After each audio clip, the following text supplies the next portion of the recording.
Welcome back to AI Chronicles, everyone. Today, we are diving into one of the biggest questions surrounding AI. It's about as AI systems become more capable, how do we keep them secure? So, to help us understand that, to unpack some of the details, I'm here with Alex East. He is a cybersecurity leader with decades of experience building security products and helping organizations stay ahead of evolving threats. And he has also published a book in this arena. So, in this episode, we will explore how AI is changing cybersecurity, what developers should know when building AI applications, and where the future of AI security is headed. Hey, Alex, welcome to AI Chronicles. How are you doing? Thank you for having me. Very well, thank you. Could you tell us a little bit about your book that you have published? Yeah, so I wrote a book called The AI Scam Survival Guide. And what it is, as you know, you pointed out, AI has kind of become a game changer in so many different areas of software development, but also, in cybersecurity. And it's brought along a whole new kind of genesis of attack methods and things like that. So I decided to write a book to help people know, recognize the types of scams and attacks that AI can generate and how to protect yourself against them. Very cool. I mean, cybersecurity is something that I'm always fascinated by, but I cannot always wrap my head around this particular topic. I know we met through Curtis, and him and I also had a podcast episode around cybersecurity and just more like on product side. But I am excited to learn from you, especially your perspective on how AI has changed cybersecurity because AI has been touching almost every area of software. So, what is your perspective when it comes to AI and how it may or may not have changed cybersecurity? So there's a term that we use in cybersecurity called the attack surface, right? So it's the things that adversaries can attack in our environment and looking for weaknesses. What AI has done is really twofold. One, it's increased our attack surface because now there are a whole new bunch of tools that we use in our everyday life that are AI related that are now targeted by adversaries, but also the way that adversaries attack us as well, because they leverage the same tools that we do, and they're now able to, do the attacks that they were doing before, but much more at scale and much more targeted than they used to be. Interesting. And so we often hear about AI helping security teams, but attackers still have access to the same technology. How has AI changed the offense versus defense balance? Yeah, I Yeah. would say it's really kind of skewed it in favor of the bad actors, Mhm. because the defense is always playing catch up, right? We're always kind of playing whack-a-mole, trying to, fix whatever it is, the vulnerabilities that have just kind of come up. And the attackers are kind of one step ahead, and now they can leverage AI to do a whole multitude of tasks that used to be manual. So things like social engineering, right, where they would have to research someone, go online, look at all their social media posts and things like that, build up kind of a dossier, if you will, about someone in order to kick off a spear phishing campaign. So spear phishing is phishing, but much more targeted. So you're contacting someone with insider knowledge about them. Well, now they can use AI agents to do all of that research for them, right? They can create skills and projects where they just literally type in a name, and that AI will then go off. It will do all the research, come back with, literally a dossier on that person. They can then feed that dossier into an automated phishing campaign. And so now what they're doing is they're becoming much more effective, and they're able to kind of almost spread their attacks out further. So before, they were really targeting high value targets, right? So big corporations and things like that, because the if they managed to get one, then the reward was greater, right? Mm. Whereas now, they're because of the very little effort it takes, they're able to kind of move down the chain and target small businesses, right, that weren't previously a target before, because they can attack 20 or 30 small businesses and maybe get two or three of those and then start gaining the reward from that. So both the types of target and the types of attacks.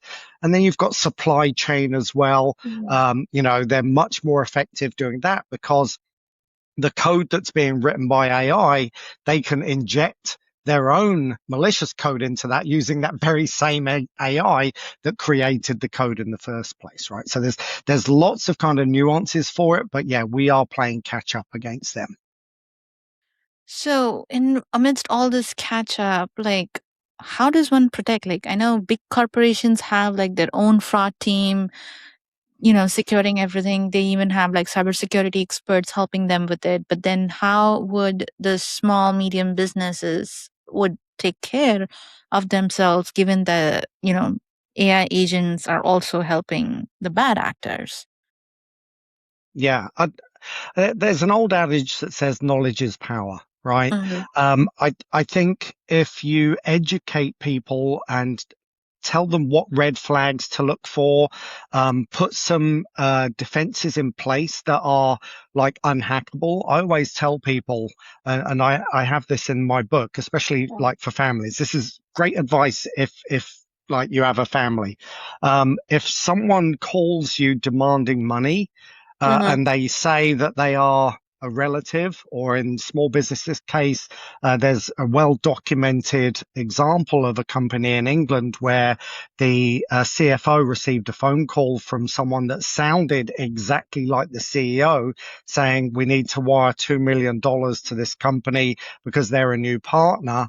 And it turned out that wasn't the CEO at all. It was AI that had cloned their voice. I always say to people, have a safe word, right? Have a code word that you use with your family. And so that's a really simple step. And but as I always say, training people.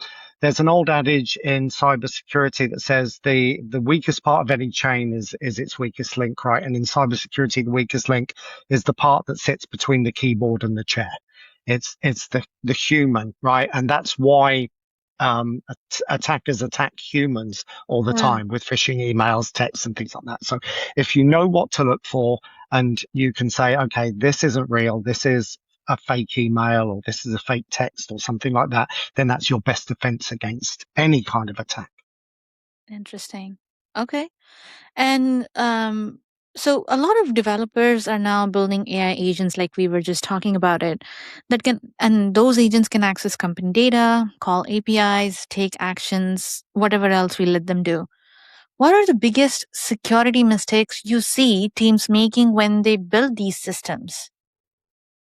I would say not having guardrails around I was them, going to say, right? yeah. Not letting just letting the AI agents do whatever the hell they want, basically. Mm. So having one is you can't fix what you don't measure.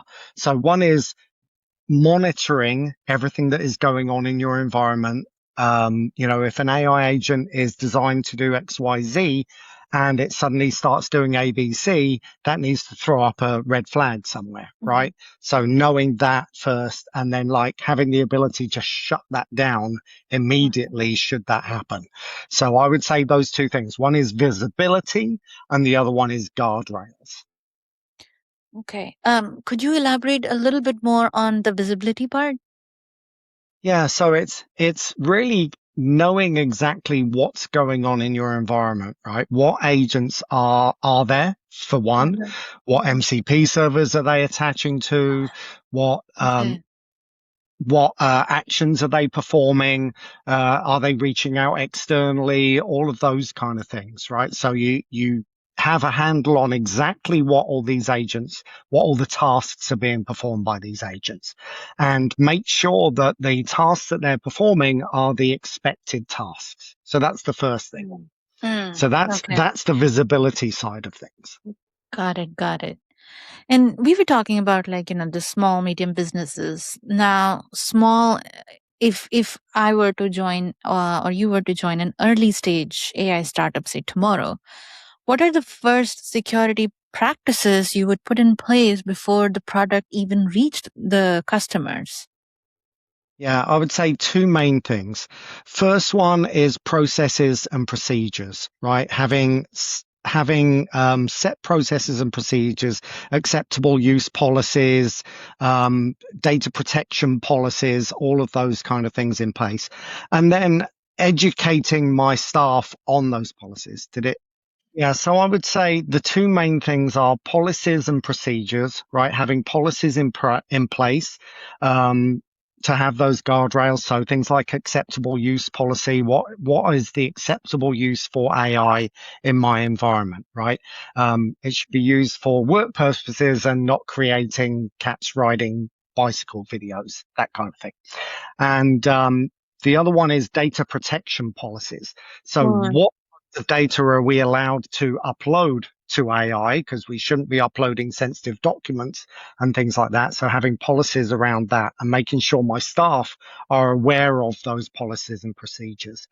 And then the other thing is knowledge, right? Is making sure that my staff are fully trained, they know what the red flags are, what to look out for, and then guarding against the both the intentional misuse of AI, but also the accidental misuse of AI as well in my environment.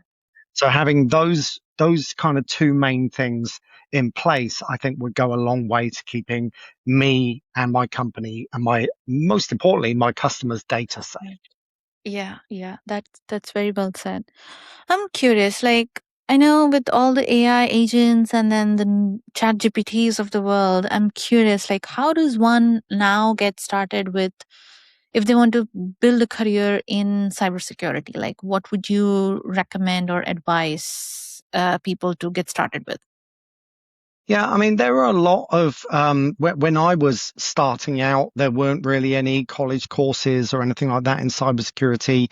Well, I'm so old, there was no need for cybersecurity back then, but there are now. So there's a lots of college courses that you can take that are cybersecurity focused. So you Mhm. can, be a computer science major with cybersecurity kind of tagged on.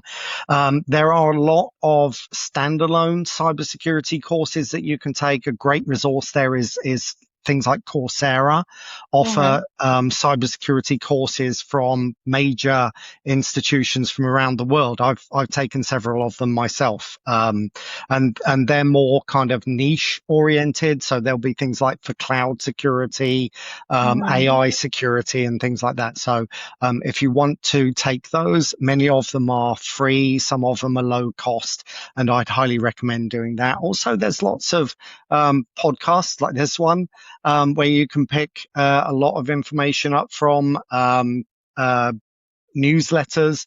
There's a newsletter on my website, shameless plug here for cybersecuritycoachonline.com. You can sign up for the newsletter there where I send out information every week to keep you educated on what the latest threats are and how to keep yourself safe from them. Um, Dark reading is another really good one you can sign up for as well. But yeah, so lots of different avenues to explore if you're looking for a career in cybersecurity. That makes sense. And do you think, like, how you must have heard, like, how people claim that AI is taking jobs, software engineering jobs specifically? Do you Mm. think that rumor or that belief, I don't know what to call it at this point, is also true in cybersecurity? I think eventually Mm. it will, out of necessity happen because there will be a lot of things that are currently manual processes. When I started out in cybersecurity, I was doing a lot of forensic analysis. Interesting. They were delivering me, a laptop, and I'd have to go into a laptop and look for hidden files and things like that. I think a lot of that type of cybersecurity practice will probably be automated, if it isn't already. Um, and so there will be some attrition, I'm sure of it. Everywhere in the software world, I don't think will remain untouched. I don't think there's anywhere that won't be touched by AI. But on the other side of that coin, though, there will be new careers that stem out of AI that don't Mhm. currently exist today. Oh, yeah. So, I think it all kind of evens itself out in the end. Got it. Um, just to, before we wrap up, I was thinking like from like looking ahead into the next 2, 3 years. What's one AI security challenge you think the industry isn't paying enough attention to today? I'm a big sci-fi fan, and the one thing I've learned from watching sci-fi movies over the years is that science fiction eventually becomes science fact. Yeah. And if you look at a lot of kind of the older movies and stuff, there's a lot of things around like rogue AI, right? Yeah. It's AI that kind of goes off and does its own thing Yeah. and starts, attacking, bad AI. There's, good Like AI becomes Ultron. bad AI and starts, yes, Yeah. exactly, attacking good AI. And I think that will eventually become a reality. Yeah. And trying to control that, I mean, you've already got examples of people trying to uninstall AI apps, and the AI apps are protecting themselves, right? Yeah. They're preventing that uninstall, or reinstalling themselves afterwards. And I think that is something that is going to become a massive problem Uh-huh. eventually. And I don't think there's enough focus on that right now, is putting those kind of like break glass fail safes around AI for those kind of eventualities. Wow. Haven't thought it through that from that point of view. Great. Yeah. Thanks for sharing that. What's your favorite sci-fi movie so far, if you had to pick? Um, Oof. I was on a flight coming back from Spain last month, and I rewatched Terminator, which I haven't seen Oh, for many years. hmm, Great film. Great great film. film. Loved it. Yeah. Yeah. Yeah. Nice. Have you watched the old generation of the Star Trek series? Oh, of course. I'm a massive Trekkie. Massive Trekkie. Yeah. Right, I bet, yeah. Awesome. Thank you so much, Alex. This was really, really nice talking to you about cybersecurity and AI. Really enjoyed this conversation. And I think our listeners will definitely walk away with a much better understanding of why security needs to be part of every AI conversation and not just after a product is built from day one, but from day one. So, to everyone listening, thank you so much for tuning in. If you enjoyed this episode, you know the drill. Don't forget to subscribe on YouTube or follow AI Chronicles on Spotify. I will see you in the next episode. Thanks again, Alex. My pleasure.